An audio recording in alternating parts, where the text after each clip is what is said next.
মহামান্য রাষ্ট্রপতি, প্রধান উপদেষ্টা সহ সংশ্লিষ্ট দপ্তরে আমরা স্মারকলিপি প্রদান করব। আমরা বলতে চাই, আজও ইলিয়াস আলী ফিরে আসেনি, আজও চৌধুরী আলম ফিরে আসেনি, আজও সাজ্জাদুল ইসলাম সুমন ফিরে আসেনি। এক যুগ হয়ে গেছে তাদেরকে গুম করা হয়েছে। তারা কোথায় আছে? কোথায় আয়নাঘর? কোথায় বন্দিশালা? এই ব্যাপারে আপনাদের কোনো খবর দেখতে পাচ্ছি না। 6 মাস হয়ে গেল, অথচ আপনারা ছাত্রলীগ লিফলেট বিতরণ করছে আর আপনারা যুবদলকে তুলে নিয়ে হত্যা করছেন।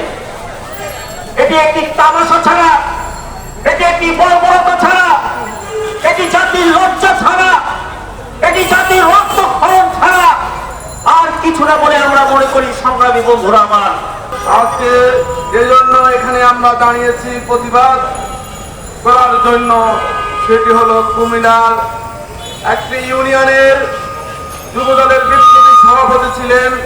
তার বাবার কোনখানি দেশে বাড়িতে এসেছেন দোয়া মাহফিলের জন্য, দোয়া করার জন্য।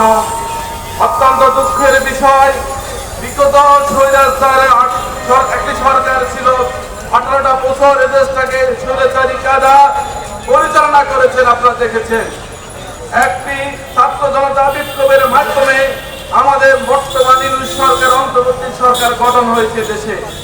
আমরা আশা করেছি যে এদেশে আবার আইনের শাসন আসবে, আইন অধিকার আসবে, মানুষ মন খুলে কথা বলতে পারবে, মানুষের আয় বাড়বে, একটি উন্নয়নশীল দেশ হবে।